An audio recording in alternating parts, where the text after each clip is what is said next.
Bak kaç senedir burada anlatıyoruz. Bunların hiçbirinde hiçbir şekilde bir karşılık beklemeden yaptım. Onun için ben de aşıklardan birisiyim. Kaç paranızı istedim? Hangi işimi maddiyete tevil ettim? Allah için siz şahirsiniz.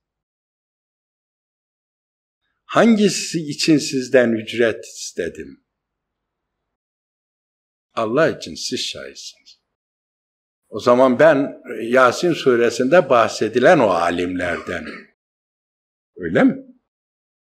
Yani yaptığı hiçbir işten, hiçbir hizmetten ücret talep etmeyenlerden. Öyle. O zaman iyi dinleyin. O zaman iyi dinleyin. Bu coğrafya diyorum ki eğer bir gün ayağa kalkacağız, kalkacak, çaresi yok.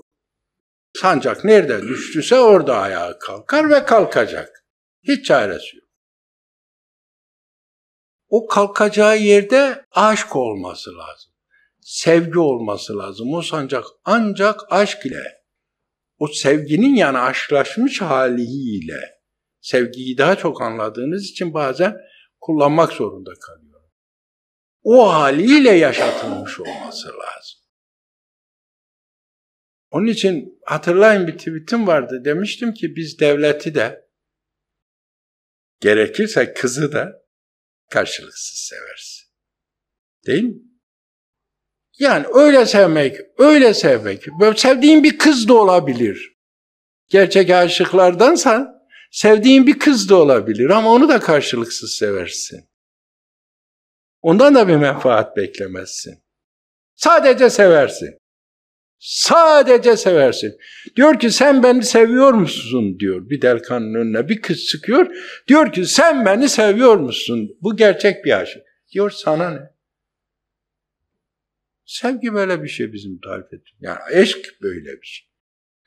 Gidiyor akşama kadar hamallık yapıyor. Amelelik yapıyor. Bir miktar para kazanıyor. Getiriyor. Sevdiği kızın yoluna bırakıyor. Kendisi de saklanıyor. Bunu birkaç kere yapıyor. Görüyorlar insanlar. Kız da parayı bulup seviniyor. O yine para buldum. O yine para buldum diye seviniyor. Onun o sevinmesini ona yetiyor. Onu mutlu ediyor. Bir tanesi görüyor. Diyor ki ya niye bunu yapıyorsun? Bari karşısına çık diyor. Ya utanırsa? Ya utanırsa? Biz böyle hassas bir şeyden bahsediyoruz aşk derken. Yine çeşitli zamanlarda ben size tarif ettim. Aşkta karşılık olmadığını, aşkta vuslat olmadığını bahsettim. Dedim ki bakın, Kerem ile Aslı diyorsunuz. Leyla ile Mecnun diyorsunuz. Değil mi? Aşk diyorsunuz. Bunlara aşık diyorsunuz. Peki Leyla ile Mecnun kavuşmuş olsaydı, evlenmiş olsaydılar, şimdi bir Leyla ile Mecnun olacak mıydı? Hiç düşündünüz mü? Ferhat ile Şirin olur muydu? Hiç düşündünüz mü? Tahir ile Zühre olur muydu? Hiç düşündünüz mü? O zaman aşkta yok öyle bir şey yani. Ulaşmak diye bir şey yok. Aşkın ana maddesi veya aşk tohumunun diyelim, ana maddesi diyelim, havası diyelim, suyu diyelim, gübresi diyelim, neyi derseniz deyin, o tohumun yetişmesi için ne lazımsa, bu hasret. Ancak hasretle olur. Eğer Leyla'yı Mısır'a göndermeseydiler Mecnun olamazdı ki. Çünkü Leyla'yı görüyordu bir şekilde her gün. Leyla ona karşılık verse de bir de karşılık yok. Yani o saydığın isimlerin hiçbirinin karşısında aşk yok ha. Aşık olan Kerem. Aslı aşık değil.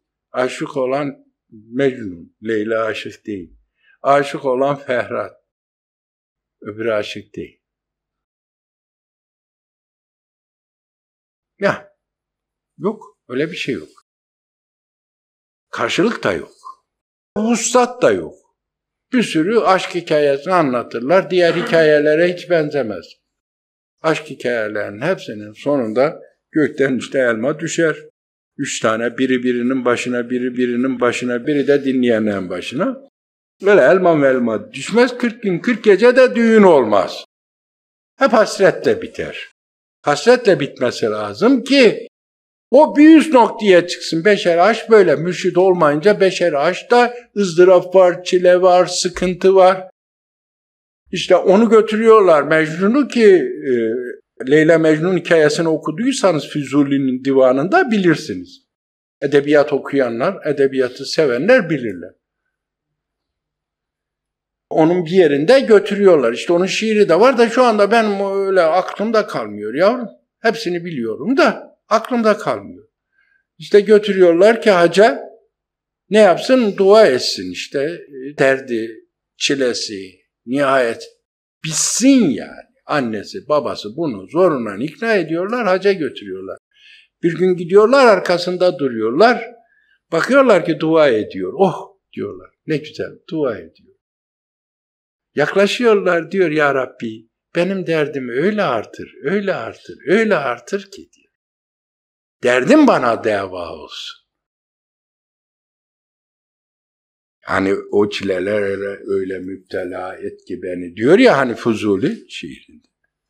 O belalara öyle müptela et ki beni. Aynen o şekilde söylüyor.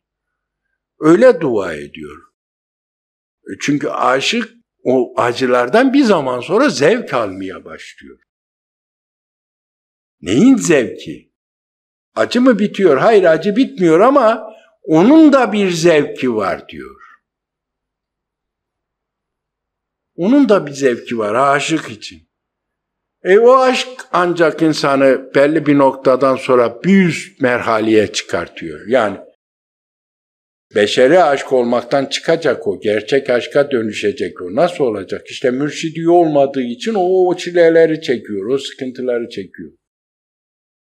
Ama bakın Mecnun. O gün de Mecnun'du, şimdi de Mecnun. Mecnun ne demek Farsça? Deli demek. Yani o gün de deliydi, hala deli bak. Hala akıllanmadı. Dikkat edin. Halbuki bir mürşidin elinden tutsaydı Hazreti Kays olacaktı. Asıl ismi Kays çünkü. Yani Mecnun onun ismi değil, Mecnun deli dedikleri için Mecnun ismi. Ama bir mürşid diyelim onun elinden tutsaydı o Hazreti Kays olacaktı.